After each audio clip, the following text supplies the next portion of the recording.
Hello and welcome to the first lesson from your Ultimate ZBrush Guide course. This is going to be a very exciting journey, but before we start with the more fun and practical side of things and sculpting and adding details and all that, we need to understand some fundamental ideas and hopefully answer some questions that you might already have. So let's go ahead and dive straight into it. And this might seem like a very simple question, but let's see. ZBrush is the most advanced digital sculpting tool combining 3D and 2.5D modeling. All right, so the most advanced, this suggests that there are other options, right? And yes, that's the short answer. There are other options. There are plenty more, like, for example, Modbox, which is probably the biggest competitor. There is a Sculptris, which is also a free application owned by PIXOL, the creators of ZBrush, obviously. There are also other pretty nice tools like Blender, where you can do sculpting. 3D Code is also very nice. There are even browser-based options to sculpt in 3D, like the SculptGL, which, like Blender, is also a free application. So what makes ZBrush an industry standard or just a special? Well, the answer to this question is in the answer from the previous question. So a digital sculpting tool combining 3D and 2.5D. So this is really the magic behind ZBrush. That is not necessarily a 3D application, but a mix of 3D and 2.5D. This will make more sense in just a bit when I give you a bit of a practical example, but for now all we need to know is that the fact that this is a combination of 3D and 2.5D is what makes it special and different from other software and other applications that are essentially just a 3D app or 3D software. So why learning ZBrush? Well, ZBrush is used in a wide range of industries and for a lot of different purposes.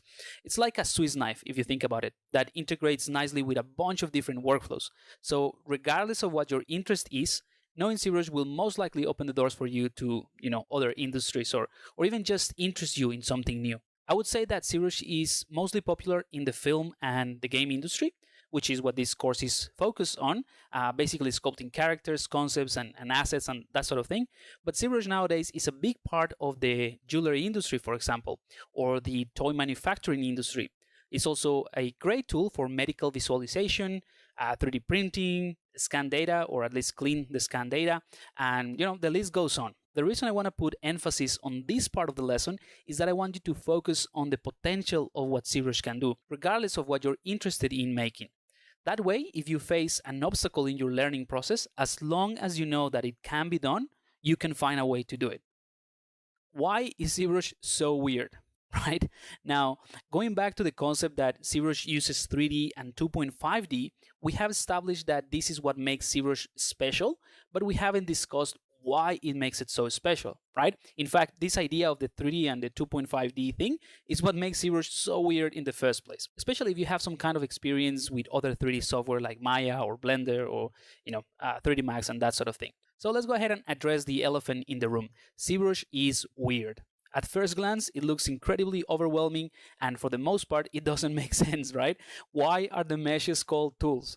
Why is my object not saved properly when I save the document? Or why are the menus called palettes? Or what is even a palette, right? So believe me, I love ZBrush, but I'm not in denial. I know that it looks weird, and for the first time that you see it or you try to do something with it, it could be very frustrating. Having said that, once you get comfortable with the UI and understand how the core pieces of ZBrush work, it becomes a super intuitive and a really fast tool to work with.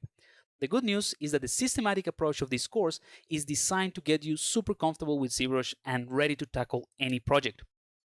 The concept of the PIXOL. So to fully understand the whole 3D and 2D thing, we need to understand the most fundamental concept in ZBrush, which is the pixel. So PIXOL. So the pixel is the heart of ZBrush.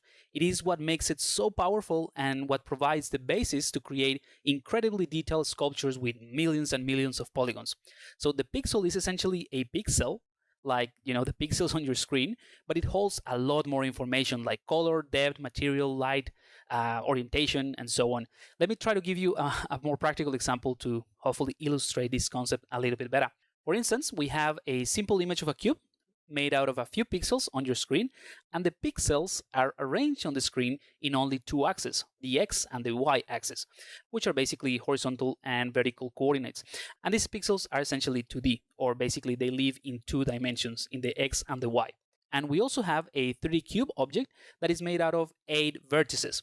And in this case of the 3D cube, each vertex has a coordinate in 3 axes, so x, y, and z for depth. So ultimately, these vertices are 3D elements, or they live in 3 dimensions. So in terms of processing power, it is fair to say that computing 8 vertices for a single cube, each one of them with 3 coordinates, it's much harder than rendering a few 2D pixels in a document with just x and y axes. So back in the day, Zbrush said, hang on a second, if we take a 3D cube and we make a screenshot of that 3D cube from any camera angle, it is ultimately a screenshot. And a screenshot is nothing more than a 2D image of a 3D object. So what if we just ignore the area of the cube that is not visible from the camera view, but instead, based on the 3D object, right, we assign properties to the visible pixels on the screenshot to make it look like it's a 3D object. So certain pixels will be further away, some of them will be lighter, some of them will be darker, and so on and so forth. And that is really how the revolutionary concept of the pixel was born. Zbrush took elements of the 2D space, like, coordinates in the x and the y axis from a simple 2D document, and combined elements of the 3D space into those pixels, like depth information, light, orientation, material, color, and therefore creating the magic of the 2.5D world, which looks as cool and awesome as the 3D world, but is as cheap to compute as the 2D pixels in an image. This is why Zbrush can handle millions and millions of polygons, because it is not rendering a 3D object in the traditional sense. It's using whatever geometry you have in there to fill in the document with pixels that have information in depth, orientation, and all that.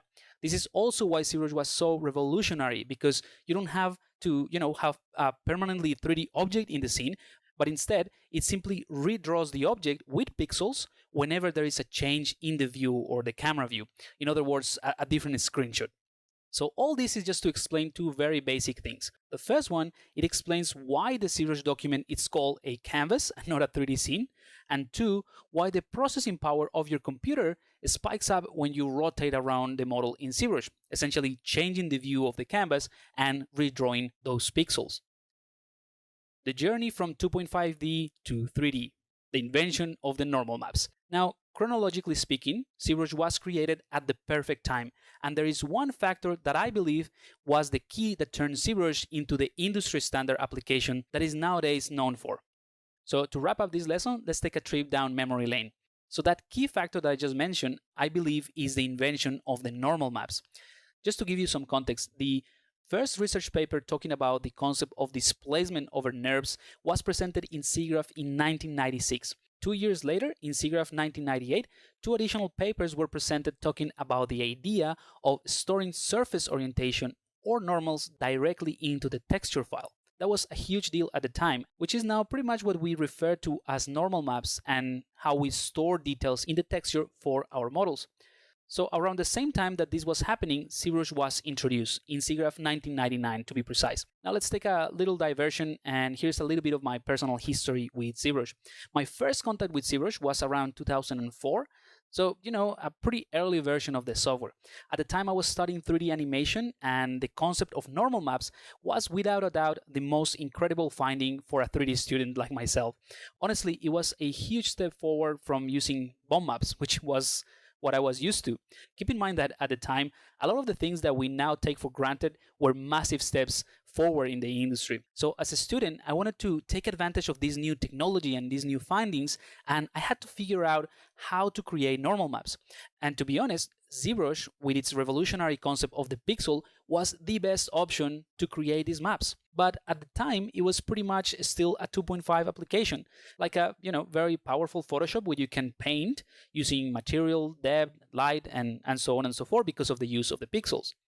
Nowadays, Zbrush is known as the most powerful 3D sculpting app, but the catalyst that sent Zbrush into this journey from just being a very cool 2.5D app to a more streamlined 3D app was, and again, this is just my opinion, the fact that it was adopted very, very quickly by the industry as a standard to create the normal maps, which were also a novelty at the time. So just to sum everything up, Zbrush is weird, that's a fact, but there is a reason for it. It is the revolutionary technology of the PIXOL that sets it apart from other sculpting apps. So moving forward, I want you to forget everything that you know about 3D or what you expect from a 3D app, because this is not it. This is not a 3D app. And let's go ahead and approach the learning of Zbrush as a completely new thing. In other words, don't try to make sense of everything or compare it to other application. Just embrace the weirdness and let's have some fun.